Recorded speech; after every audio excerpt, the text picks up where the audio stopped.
Hey, Eric. Hey, Chris. Did you know that we have a Patreon page? It's on the internet. Yeah. Would you like to go there? Do you want to know where it is? Internet.com, yes. Yes, patreon.com/retroim. You can go there to get early access. You can get bonus episodes about this particular game we're talking about right now, which is Xenogears. And you can get a mini-series, which we've produced at this point, probably in the future, in the past. God, I hope so. Probably good. I think it's going to be good. People are telling us that this is good, so we may as well believe them. So anyway, would you like to hear some hot sounds I have recorded? Yeah.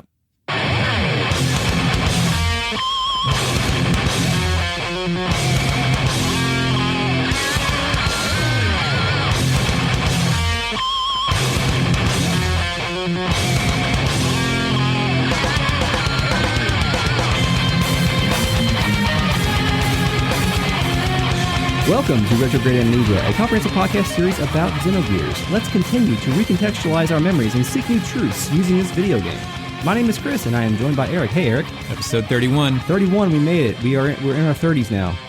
Our backs are starting to hurt more. Our knees are giving out. Not me, man.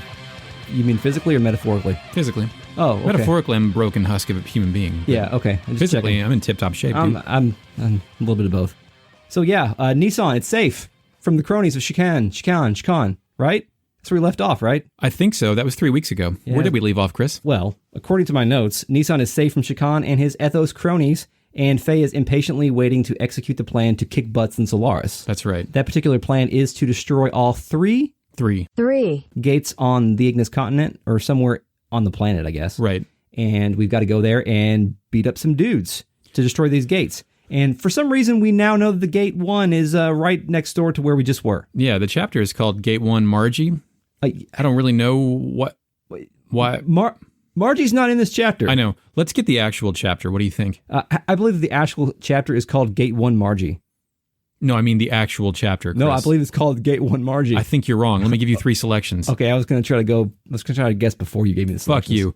So the power. Why did I say the power? You seek it. Here is the 3 selections. 1, Prayer of Marior. 2, Secret of Nissan. 3, Margaret's Fortune. Margaret's Fortune? Is where we're headed Margaret's Fortune, or is it Bart's Fortune, or is it both? Who's a fortune teller? Did you get that S-Link? What? Persona 5 fortune teller, confidant? Oh, I don't think I got the S-Link on that one, no. Oh, man. You skipped the entire fortune teller? No, I didn't skip the entire... Oh, just finished it. I see what you mean. Yeah, I don't think I finished that arc. Gotcha. I believe it is the Secret of Nissan. It is not. It is the prayer of Maroeur. Maror. Did you look that up to see what it is? I did. All the results are Xenogears. Okay. So, write us, please. People that are smarter than us. Yeah, or if the fake net can figure it out in post, we'll figure that out. Thank you. Initializing fake net. I have no effing idea. So yeah, we're on to Gate 1 Margie. It's the first gate, and we just kind of have to slide over to this gate, to this cave that has now been unleashed for us because of some unnatural circumstances of Shakhan. Yeah, it's weird. You start off in Nissan, but the music is the Yggdrasil music, and you can still walk around and buy stuff if you need to buy things. Yeah, it's weird. I think that this happened during the recapture Ave sequence where the Nissan music changed to the Yggdrasil music for a short period of time. It was weird. But, well, it was the stage of death during our little encounter up there. No, I mean like way back when. Oh, forever. Okay, yeah. So that's no longer the Nissan music. Yeah. It's been replaced. So yeah, you go to the world map and something, because you have to leave actual Nissan and walk over to this vaguely placed cave, but you're still fighting beginning of game enemies. Yeah. And you're still getting new fencing wear. And like, I feel like in other RPGs of the time, like the enemies got replaced or upgraded or some shit. Or is this what Xenogears plan? Like it's illogical for there to be different things here, or is this an effect of its budget? I think that you just leave it as it is. Yeah. It's a short trek. Like you're not trying to create an additional challenge for the player right here, so you're just going to let them go. You just want to, yeah. I think it's probably as a constraint of them not being able to flesh this part out right here, because almost in a whole, this entire sequence feels like it was just like we needed to generate a boss battle and a plot device and let's go, because there's not much here.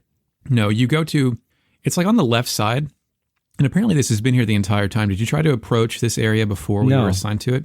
It used to be called Hermit's Hole. Oh, really? Right, but now it's called Ignis's Gate Cave. Oh, okay. So you walk in the Hermit Hole, and what do you see? Well, who do you have with you, by the way? Oh, geez. Bart. I have Faye, Elly. Bart, and Elly. Yeah, I have Faye, Bart, and Elly. Okay. So Bart notices a hole that was not there the last time. Yeah, he says, "What the? That hole wasn't there last time." I'm like, okay, I feel you there, bud. Yeah, oh God, man. I'm not going to address that at all, Chris. It was a joke. I know. So at that point, survivors from the last battle show up. Yeah, and Steel Giant is playing, so you know these guys are just busters. Yeah, they're not. They're mini bosses. They're gear busters. They're two more. They're two more of those purple Neo E-tones that we fought the previous time. Yeah, this is staged as a ambush almost. Yeah, but these are, as you said, busters. Like they're gonna kind of. It's like practice for the upcoming boss fight. Exactly. And what's interesting about this dungeon is you face these two guys, and then that's it. It's not a dungeon. You just go straight to the boss fight. Exactly. So it's more of that disc 2 like preparation where they're running out of time. They don't have time for bullshit. Let's just get to the point. No full dungeon here. Yeah, no full dungeon. After you beat them, the party wonders if they were ambushed, and Bart says, regardless, we got to go on. It's going to be an eternal embarrassment if we let them get away. Eternal embarrassment. Yeah, that's a good point. I mean, the people of Nissan will never forgive Bart after this. I guess it's just. I think it's Bart externalizing. Yeah, trying to move us along. Yeah. So apparently, everyone in the history of this planet missed the glowing red button that opens the secret door. What do you think opened that glowing red button? What do you mean? Like what revealed it? Yeah, because was it there before? We couldn't go in here.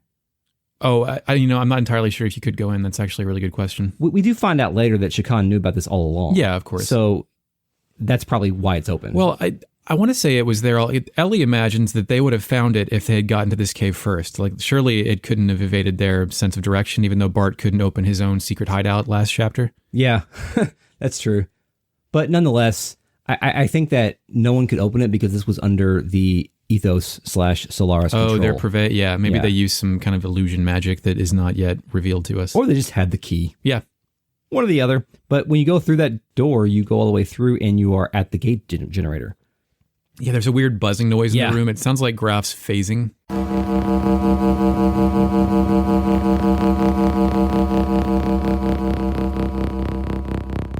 Yeah, it does. I thought the same thing because I had headphones on turned up all the way when I was playing this part, and it was kind of as I would stop to take notes, that noise was just going on my ear. Yeah, I was going to say, does it like connect between your ears and neutralize your brain? Yeah, I think it may have caused me to just go into a trance and kill somebody. Who knows? Are we? You get activated. Yes. Do you read that as that shares Grahf technology, or it's just they pulled from the same sound library? There's only so much stuff. Well, I want to say the former.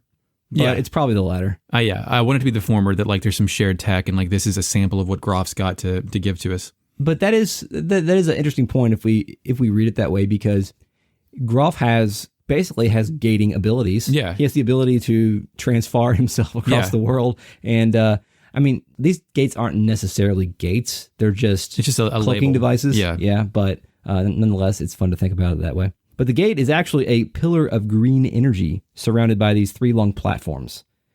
And Bart becomes very pissed that Shakhan was sitting on both the throne and the power of this thing the whole time. Yes. Which is kind of why I said before that maybe they just had the key to this and didn't tell anybody about it along the way. And of course, who's here? Shakhan's here. Knight of Fire plays and he descends. In his Aachen-shell looking ass gear? His dumbass looking gear. Yeah. Bart calls him a jerk and also a punk. Yes. Too bad we didn't get the sound clip though. Is there a sound clip of Bart saying punk? No, jerk. Oh, jerk, yeah. We didn't get the jerk as he just said, but that would have been a fun thing to do. Yeah, if it had just dropped that in. Shakhan, we described Shakhan's gear on our Patreon exclusive episode, but we didn't do it too much here, where it's got like a rolly ball kind of sphere hovering, maneuvering roll from Mega Man mechanism. For those that are more inclined to understand Gundam references, it's more of a mobile armor than a mobile suit. Sure, and it is the Battle series if you played Virtual on, which is me and 6 people. Oh, okay, yeah. We love you 6 people. Mm-hmm. So yeah, Knight of Fire plays, which means we're actually going to fight him this time, and we haven't fought Shakhan properly yet? No, not at all. Before we fight, he does the bad guy explanation thing. Of course, he has to reveal his plan. Yes, and talks about how the Ethos did all of this stuff here without anyone knowing. Bad guys are obsessed with letting you know how smart they are before you kill them. Yes. Ethos, for the sake of freeing themselves from the bounds of Solaris, discovered a new way of using this gate. And then he's got an umbilical cable. Yeah, he shoots out a huge metal hose. Yeah, and he uses that to draw some power. Yeah, it makes the stabbing westward noise and it charges him the fuck up with blue electricity. So this was all a ruse. Like him escaping Fort Jasper was a ruse to get us to chase Shakhan into this gate so that he could beef up his power and then beat us up.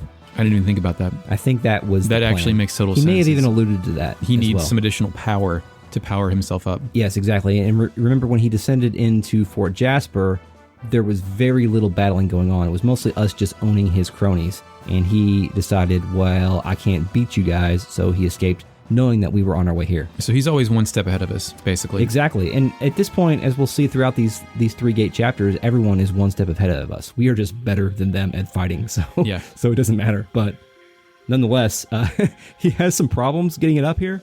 Yeah, he has some problems getting it up. Yeah. You want to read into that with his priest stuff? I guess so. Bart says, if my father knew I was set by a jerk like this, he'd turn in his grave. Right. So another jerk quote there. And Bart hates being outsmarted.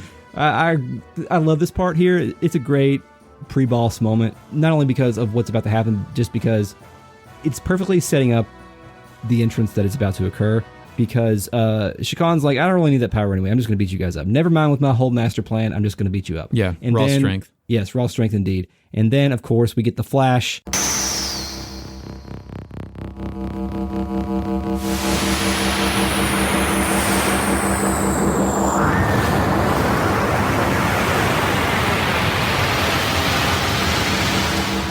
Yeah, screen flash is yellow. Text on screen. Do you not desire the power? Because moments ago, apparently, Mr. Shakhan, you said you didn't need the power, but do you not? Come on, man. So yes, Grahf is here. He rolls in. First implication of Graf's presence here is he knows about this place, this gate, which Grahf, do we assume Grahf knows everything? Yeah, absolutely. Okay, I'm good with that. The generator noise kind of blends in with Night of Fire and almost makes it a new track. Yes, exactly. So all these fucks already think they have great power, and Grahf are like drops in to offer more. But their arrogance, they kind of, other than Vandercom, haven't they kind of been like, I don't need your help, Yeah, well, man. Do they know yeah. who Grahf is? Like, is he just like a random occurrence in all of their lives? Or that's a good question. I don't think that many people know who Grahf is other than maybe Miang. Because he doesn't seem to interact with very many people other than her and that us, we've seen, right? that we've seen. But I guess all we've seen is supposed to be the entire... Remember that the Kaiser knew who he was. Right. Because he sent an envoy at one point, and I believe they mentioned him by name. Right. So, but he's not necessarily represent any other entity other than himself, though. So, Grahf calls Shakhan's power superficial. He says your powers are merely superficial, the tools in which you produced your immature intellect. Now, do you think you can win? And then Grahf says something very interesting here. He says the meager efforts of you land dwellers are insignificant next to the true and only power. And my question to you, Eric, is Star Wars line. Is this the first time that we've seen Grahf be racist towards the surface dwellers? Ooh, that's a good question. Because mostly he's been interested in unlocking Faye's power, and if you're reading this game closely or you've played before, you know Faye's power has mostly been unlocked. Maybe not harnessed, but it has mostly been unlocked. So what is Grahf here for other than to either prevent us from destroying this gate or causing chaos if or you've got just a master to be plan racist? that you've been planning for, let's just say, a long time. Yeah. Don't you want to test it over and over and over again to make sure you've got your desired result? That's true. So this is more data for his spreadsheet. And this takes care of two problems, because Shakhan's got to be taken out anyway if he's some kind of rogue ethos agent. Yes. Draining power off Solaris gate generator crap. Yeah, you're weird, Mr. Shakhan. And then Grahf does his thing. His fist, divine breath, speech. Even though Shakhan's not like, yes, he just gives it to him anyway. Yeah, he's like, bless up, big boy, the mother of destruction. It's in you. Oh, that was good. Okay. I wrote that when I was drinking. Thank you. The battle against Shakhan and his big dumb gear begins. He has 20,000 hit points. Yeah. So, what are you talking about when my dude just plugs into the generator and then gets stuck by it like you're trying to vacuum but the cord doesn't reach? That makes me laugh, yes. He can't hit us, and we have to try to outdamage his heals, basically. Yeah. I had no trouble doing that because I have... I've gone into... now that we've had some discussions with our friends, patrons and whatnot, who have some more experience with this game than we do. What'd you do, Chris? I now know the Elly min-maxing trick. Oh? So I have fully equipped Elly, her person, with ether amplification gear and her gear with ether amplification gear. So if you deploy air rods, it just wrecks shop? It just does 2k damage every time. Yeah. Nice. So he cannot out-tank and out-heal my Arids here. I actually ran out of fuel just because I was nuking his ass. Keep doing Yeah, and it was fun. I had a little bit of trouble with it. After 10,000 hit points or damage are incurred on him, he starts healing every turn, every time you attack him. Yeah. So it was tough for me to outpace that, but eventually he only does that once he's plugged in. And after he unplugs, you can hit him without threat of recharge. I think once he's unplugged too, he does this fire attack.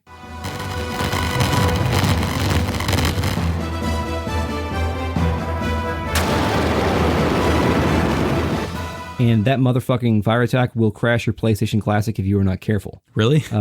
Well, I mean, did you figure that out, or is it like a bug that you saw somewhere? No, I was playing this particular section with the resolution doubled and speed hacks on. Okay. So most of the time it can handle the particle effects, but with this particular attack, I was like, please don't crash. And then it made it through, but it was there. I mean, crashes are. I have a crash coming up, and I'm playing it on an actual PlayStation. So. I have a crash coming up too. I played this section twice, by the way. These things happen. Oh, congratulations! Yes, nuked him twice. So my only other note for this fight is I have capital letters. Please stop healing, because it was. I remember this fight back in the day being like one of the harder ones on the harder side. Just because if you don't understand how his healing works, you would like think about before the internet. You would just assume if you're not paying attention, he heals every time you hit him 1,000 points, and it would be tough to outdamage that and not run out of fuel. Yeah. I had no memory of this battle, actually. For some reason, my brain had written the memory of the battle with Shakhan as occurring in the desert around Ave for some reason, but it didn't, obviously. So yeah, we beat him. You get 30,000 gold and an Ether AR +1. Hey, that might come in handy one day. Post-battle, Fuse is playing. Yeah, he starts exploding as Bart screams his name. Yeah, Grahf is gone, by the way. He's loose. Yeah, he did what he had to do, then he got out. Bart gives the lines that you need to give your enemy before you kill him. Which are? Specifically your arch enemy. Because of you, Margie's family is dead. You made me live in the desert, etc. All this stuff, all the wrongs. List of grievances. He airs his grievances with Shakhan, calls him a punk, and then says, this motherfucking place is on fire, let's get out of here. Shakhan calls Bart Throneborn at some point, which really? I thought that was a pretty good insult for a kingly fellow like Bart. Yeah, exactly. So here's my question. Does Shakhan actually die? Because it fades out with his gear shaking, but not necessarily exploding to finality. I assume that he's dead because he's unable to escape because his gear has been disabled and this whole place is about to explode. Okay, that's a good assumption. I wonder if we can go back in the Hermit hole later and figure out. Probably not. It's probably the artificial wall has been restored. The scene kind of zooms out to the world map and we see a huge explosion from under the sea.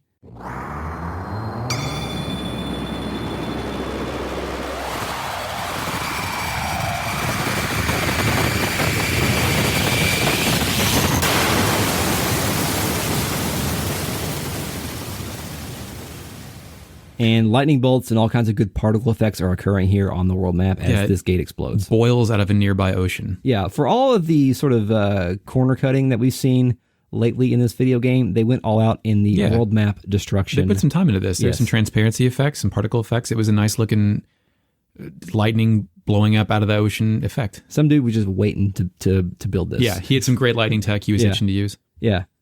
So then the scene cuts quickly. Yes. To Ave, to Bledvik.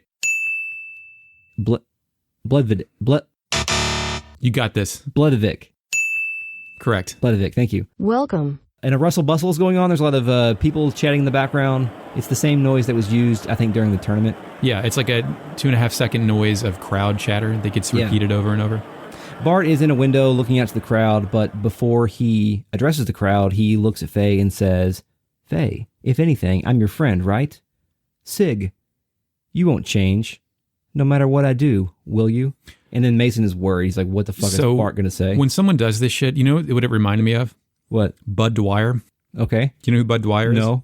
He was he had some government role, and I want to say like a local representative, treasurer, senator, something like that. Initializing fake net. Robert Bud Dwyer was the 30th state treasurer of the Commonwealth of Pennsylvania.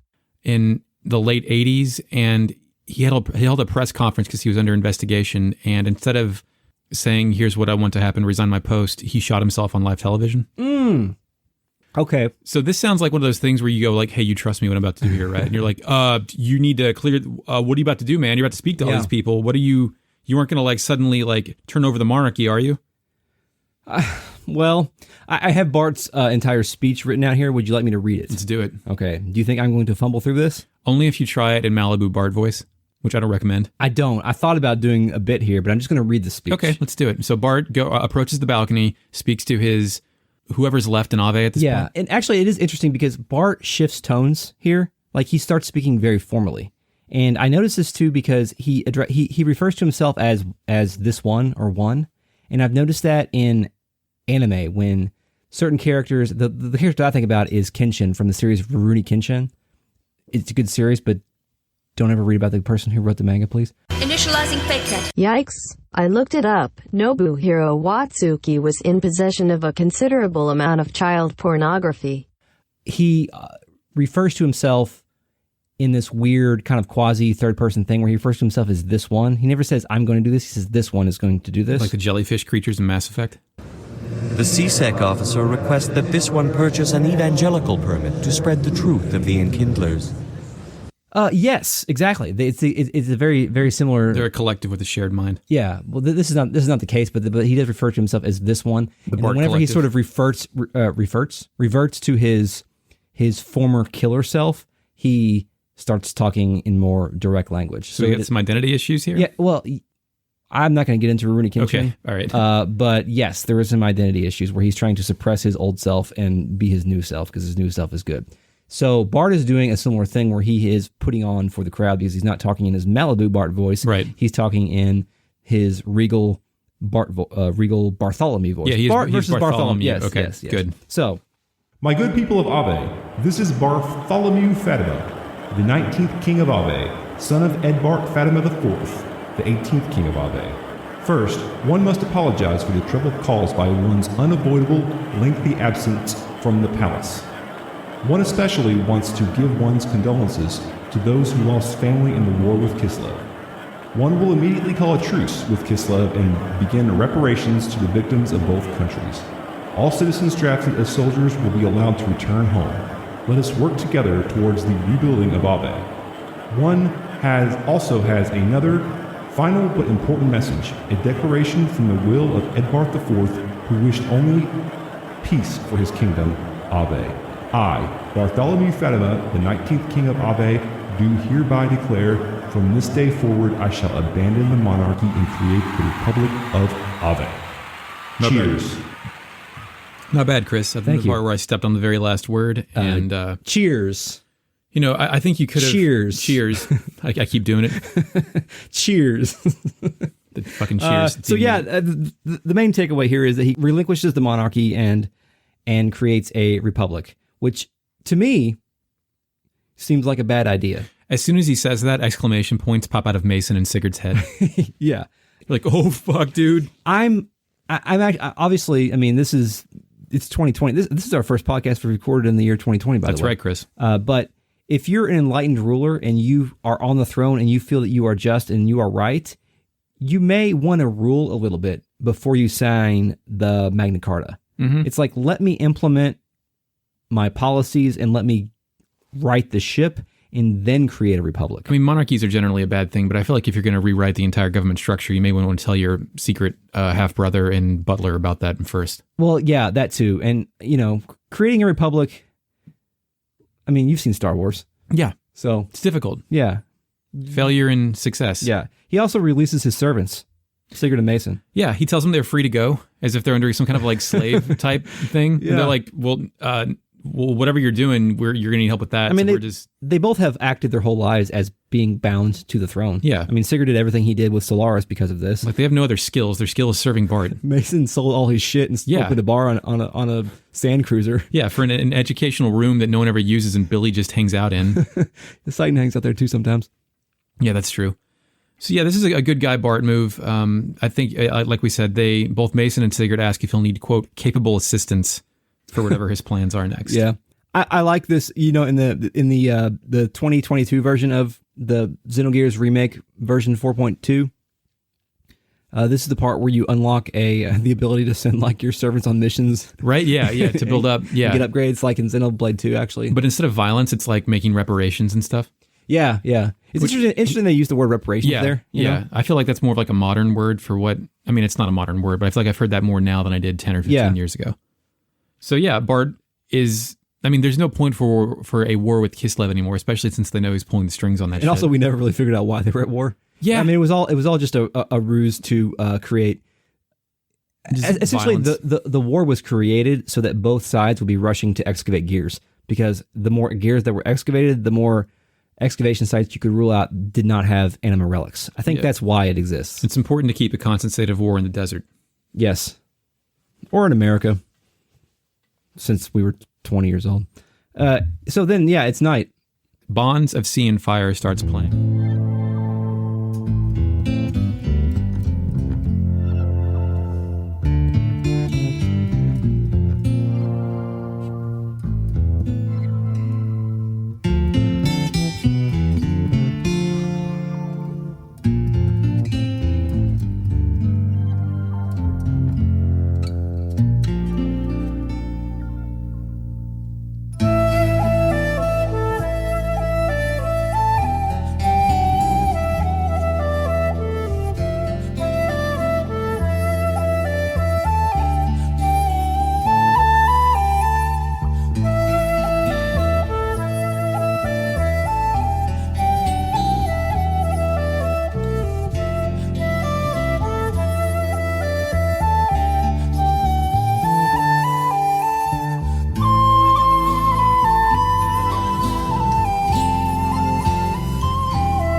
Nighttime castle. Have we seen the castle at night before? Didn't Bart sneak in at night? Or was that... No, that couldn't have been at night. Ramsus was sleeping there That's at night. it. Yeah. The Grahf visitation. Yeah. So I just wonder if they made this the night sequence since they already have the dimmed or tinted assets. Wasn't there an emotional nighttime sequence at Figaro Castle in Final Fantasy VI? I guess I should be asking myself this question. Yeah, that's you. I played that game once 20 years ago. Okay. I think there is. So yeah, Bart walks out and first he meets with Mason. Yeah. And he asks about how Sigurd has the Fatima Jasper. We, the host of this podcast, have figured that out. I guess last time. One of the first couple episodes. Yeah, because they kind of look alike, and they have opposite patched eyes, and So he asked where Sigurd was born. Yeah, this comes out. This is probably the first, because remember way back when we first met Old Mason, he could barely contain himself to spill lore. But this is one piece of lore that he left out way back when, and this is the one thing he's apparently been able to keep a secret from the rest of us for a while. I mean, Bart's got to be a pretty dumb guy not to realize the physical similarities here. Yeah. Like, you don't have a brother, but I do, and it's kind of like looking at 50% of yourself at some point. It kind of freaks you out, even though it's a totally normal thing. So, you know, to protect your ward, you don't necessarily want to tell them that your father, the king that you idolize, was fucking around. Yeah.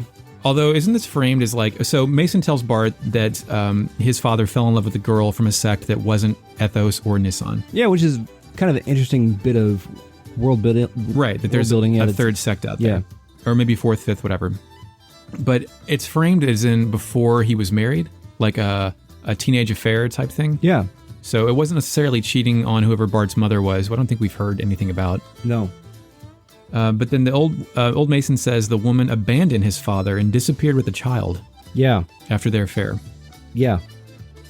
Sigurd grew up and became a squire, and that's how he got back to Ave. Yeah, to Bart serve the king. says he knows that Sig is from the, quote, Eastern Desert and was assigned to Edbart as a squire at 10 years old.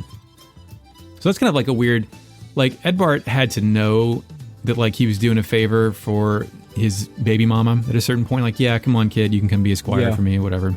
Isn't it weird that we never get any, I mean, I guess it's not weird, but it would be interesting if we had the ability to access a town on the eastern part of the desert where the people were a little bit more darker skinned, so that you can kind of put this together, you know, because Sigurd probably has the darkest skin in the game. Yeah, if for a portrait character, for sure. Absolutely. And so the implication of him being from another place. I mean, as far east as we go is Gazel, right? Or I guess Lahan Village, but that's not really in the desert. Yeah, I mean, you could even put just a small encampment east of Gazel within that desert, and then you can go from there. Bart walks back outside. Yeah, he finds Sigurd and asks him about his mother. Yeah, she was... Okay, so there's been like 3 moments, or this is the 3rd moment in this video game that has punched me in the gut. Yeah?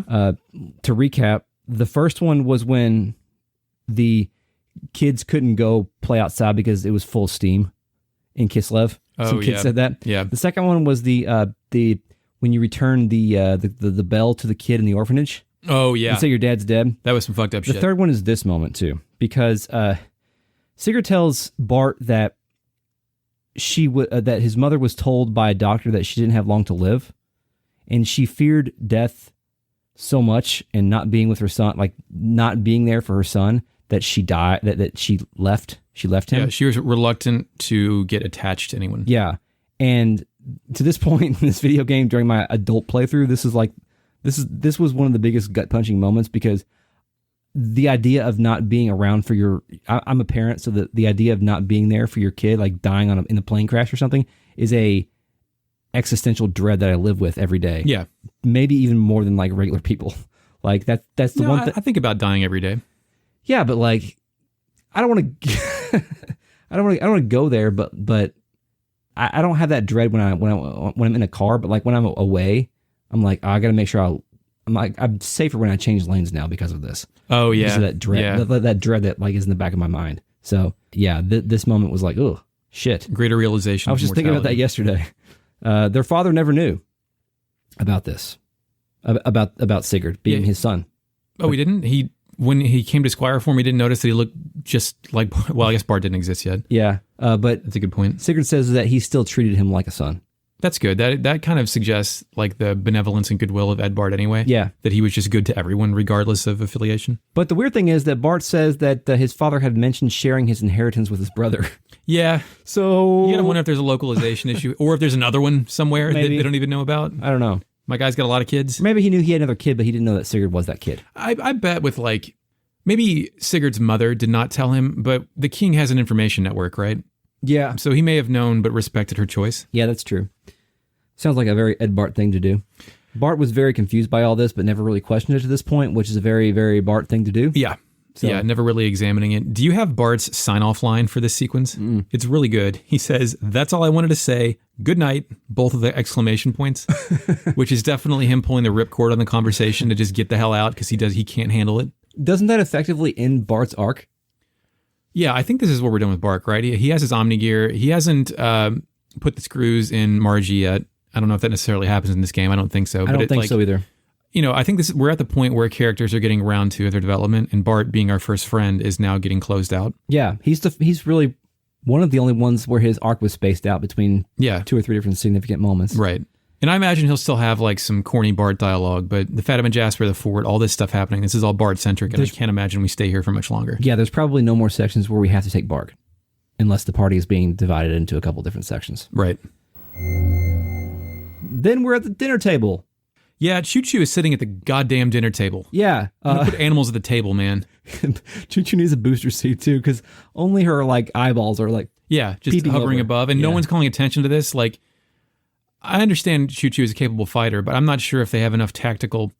I don't want to insult the animal's intelligence, right? But, it's, let's go hang out with Hammer. Yeah, Chu-Chu's got a seat, but Hammer doesn't. Yeah, I mean, this isn't the Mos Eisley bar, right? Yeah. I don't know. Bart's thanking everybody for helping him with his quest. Yeah, he's appreciative. Good guy, Bart. Overall we're discussing about the fact that the gates form a triangle. Yes. which is something that we've learned from, I think, Shakhan's documentation or something. So some time has passed where they've rummaged through the palace and gone through all of things, his stuff. Yeah. His secret vault. Saitan says that one of them is under the Ethos headquarters. And right, they knew that from before. Billy chimes in and was like, well, we didn't see it, and we were there like yesterday. Mm-hmm. And Billy, chill out, dude, because we were there, but we explored the entire place, and there were no hidden doors in a sprawling labyrinth beneath the ocean floor, Billy. I mean, it's not like we went everywhere in Zeboim. Yeah. Billy is ruling out the fact that the gate is even there, even though it's not like we explored the entire city. We went to like 2 hallways. Yeah. I mean, come on, Billy. Then Rico was like, how are we going to destroy it then? Oh, God, Rico. Yeah. Yeah. And then Rico says that because sometimes you're in a meeting and you just have to say something. Yeah, you need to talk. Yeah, because somebody, just to either give yourself or your boss or your peers. The idea that you're paying attention and trying to contribute, even if it's a dog shit idea. Exactly. Yeah, Chu-Chu says they should combine everyone's power. Then Rico says, are we going to dig a giant hole in the ground? Chu-Chu says, what's wrong with that? At some point, I didn't write down who, but someone suggests getting Shavat's cannon and shooting the ground. Yeah, somebody says we need something more powerful than Shavat's cannon. I think Saitan says that it's not strong enough. Yeah, Bart notes that Fort Jasper also has a large gun.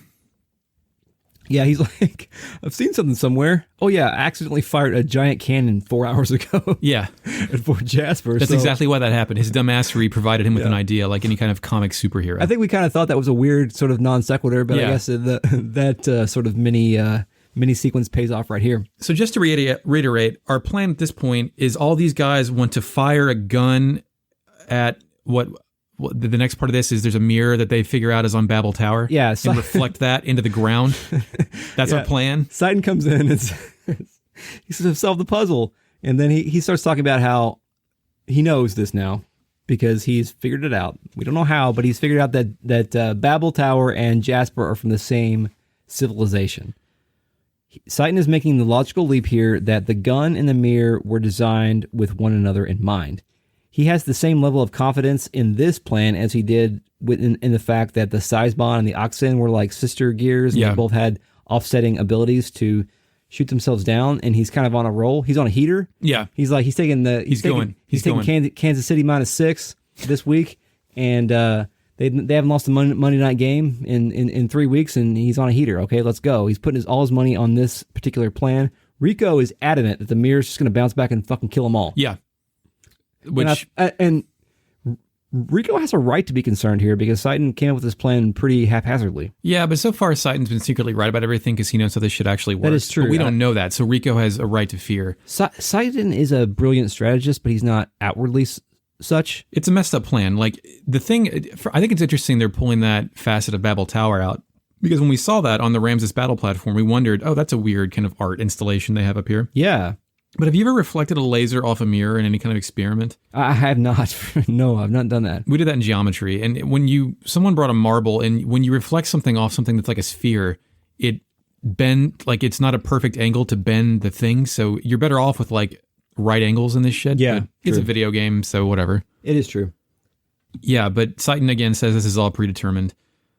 Rico then suggests that maybe Saitan's wrong, and Babel and Fort Jasper were actually at war. Maybe. And Saitan says, no, it was meant to be one weapon. Like reiterating his point, like, I've got it figured out, but I can't tell you that I've got it figured out. Just believe me. He's reiterating his point without evidence, basically. Rico still believes it was made to reflect shots at the enemy, and Saitan stresses precision once again. So Saitan triples down on this. Sure. After Rico, talking for the first time in a month, is just like, Saitan doesn't call him a dumbass, but you know the feelings there. Yeah, yeah. Like, I think, like, at night, once they're drinking, Saitan and Jesse conspire to, like, make Rico have an accident. And, like, Jesse takes Rico's gear over because the bunt line sucks. Yeah. Like, in the remake of Xenogears, that doesn't happen. That is a potential side quest character replacement. That's true. Type thing. It's one of those Witcher moments where you've got to make a crucial decision. Act 2 of The Witcher, of course. Witcher 2. So we're going to need to split up. Saitan is going to adjust the mirror, and Faye and Elly will go along with him. Yeah, we don't have a choice in that, do we? Not in that party. Okay. In Bart, the other party at this point is designated to be Bart, Billy and Chu-Chu are going to the gun, and Billy notes that this is the job for him because he's got guns. Right, because he's a gun guy. Sure, Billy, Sure. you want something to do. Now, we'll find out later that you're not limited to using Chu-Chu. You can bring in somebody else. I kicked Chu-Chu out. I did too. Yeah, I got Maria in there. I wasn't committed to Chu-Chu this time, but we'll get to that when we get to it. But at this point in time, I'm like, oh, I guess Rico and Maria are just going to chill. Yeah. But whatever. Then the scene fades to black, and we are treated to another Gazel ministry sequence.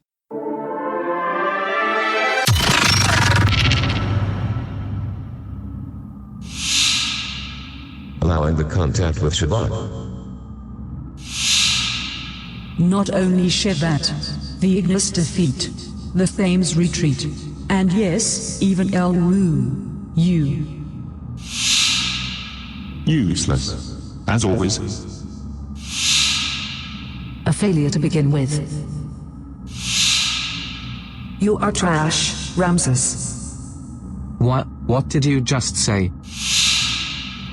It's the truth. And just what is that attitude? You should show some loyalty. How dare you ridicule me by calling me trash? Damn you. Calm down, Commander. It's not good for you. You still haven't recovered from the last battle. It does not matter, Miang. The lambs are probably on their way to destroying the gate, but not this time. I'd like to see your intrinsic powers. If you aren't the trash we think you are. Mayang, launch the ship. Get to him. This time, I'll go myself, and I'll bring him down. Commander, you can't go out there like that. Commander, request permission to handle the situation. The elements? All of you? We'll do our best to meet your expectations. Commander, please, you must get medical attention. To make our ideals a reality. Well then, we are off.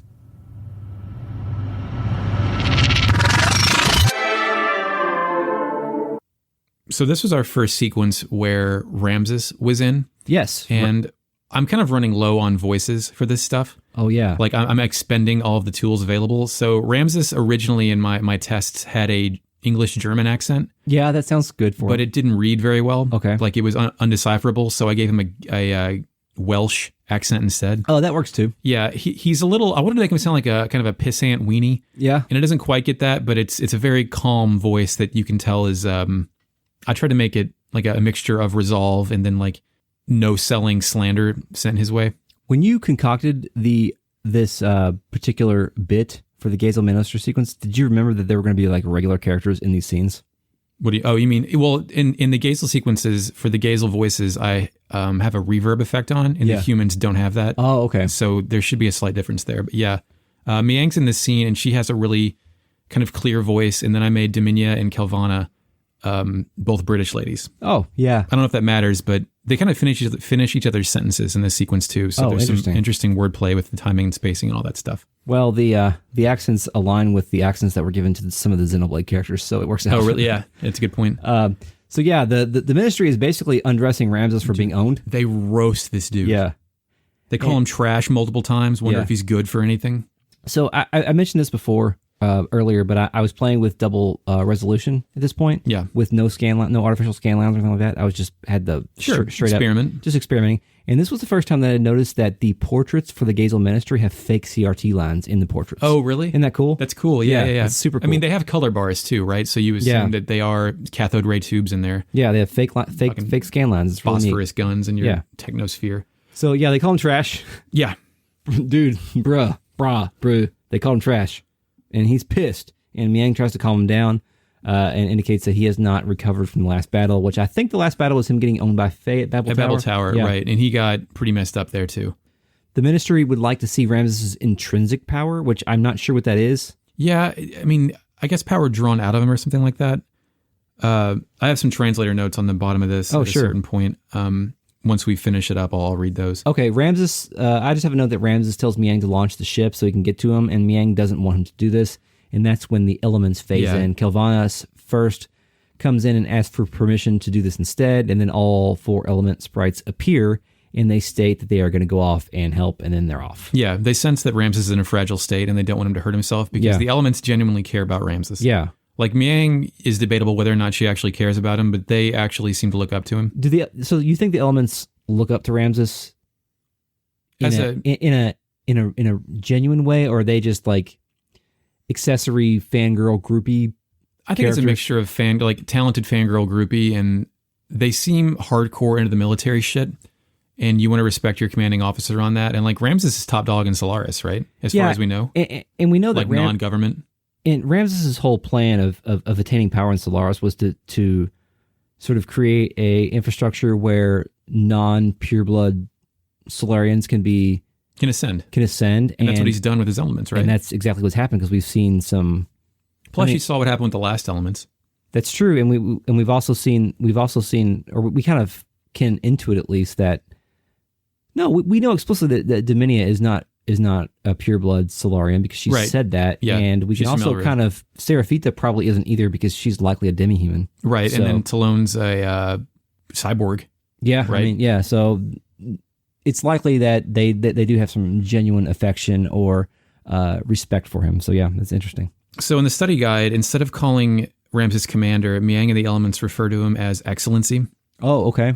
And they try to insist that he needs to calm down, that his wounds from the earlier battle are not healed, and just keep saying Your Excellency over and over. And the translator wants to call attention to Miang's differential language. Mother, lover, what have you, but Ramsus has a higher rank than her, so she still defers to him. Interesting. But yeah, other than the Excellency Commander thing, the rest is more or less the same. It's a pretty decent translation this time. Cool. And that's it. That's the end of that chapter. We did it. We made it to the end of this chapter. When we originally planned this out, we're like, okay, let's get all 3 gates in one episode. Eric, I have news for you. What are we at? Gate 1 is going to be one episode. Okay. Because we're at about 51 minutes, but it went on for a few minutes before we started going, so I think we should cut it here. Sure. Okay. So yeah, thanks, Eric. Thanks, Chris. Stay tuned, listeners, for outtakes that I'm sure we had a lot tonight. And follow us on Twitter, Retrograde Amnesia Pod. Thank you, Mark Shepherd, for the intro music. And please, if you would like, support us on Patreon at patreon.com/retroam. Email us at retrogradeamnesiapodcast@gmail.com. And subscribe to this podcast, like us, all that good stuff. Eric, until next time. Yes, we will kill God. And now you may go back to sleep.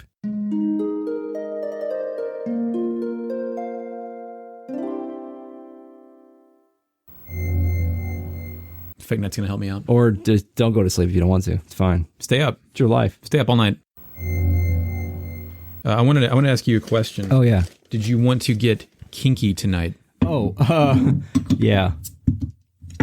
What is that? Is that alcoholic? Yeah, Mark Shepard left that at my house about 1.5 years ago. Oh. Yeah, so we're going to see how this tastes. What do you think? It's cocktail, wild berry, and mango flavor, blue. Oh, God. the bubbly backwash was picked up on the microphone. That's good. Because I've got the headphones on right now. I'll add that to the alcohol drop. The look at what that says. Is it a fortune? No. It all starts here. It might as well say I am the alpha. I'm the omega. Hey, did you get that shirt at Target? Yes. Yeah, I've seen that shirt at Target like 6 or 7 times, and I've almost bought it every time. I wanted to buy it to irritate you. Oh, thank you. I should have brought my Sonic comic books down here, because I bought 2 Sonic comic books in New York City when I was there a couple weeks ago for my kids, and I tried to read one to them tonight, and there's too much dialogue. They can't read. No, they can't read. Yeah. At all. But I tried to read it to them. There's too much dialogue, and they lose interest. They just start drifting off. Well, like Amy's on her computer trying to figure out where Sonic is because he's trying to solve the problem of the metal virus released into the earth by Dr. Eggman, and Tails is out there trying to find a cure, and Vector's up to some shit, and Charmy's got a fucking virus, and he's turning into a zombie robot. It's wild. Do your kids want to borrow my 32X? No, we have Sonic Mania. Oh, okay. So yeah. Do you have Sonic Mania Plus? Because no. Mighty the Armadillo is in that, sir. 2D platforming is not easy for 4-year-olds, really. They get too frustrated. So, that game's hard, too. Yeah. You know, the one thing about New York City that has carried over since the original Ninja Turtles movie. The fucking trash bags all over the street. Oh, yeah. I didn't know that was still a thing. I thought they had like solved that problem. So when the zine... The zine. The zine. Do you want to start a zine for our $10 patrons? If I had time, I would love to make a magazine. That'd be cool, but we don't, we don't want to overpromise right now. Yeah. Sticker books. I just had an idea. Chris is getting up. Chris is leaving. Chris is writing something on our whiteboard.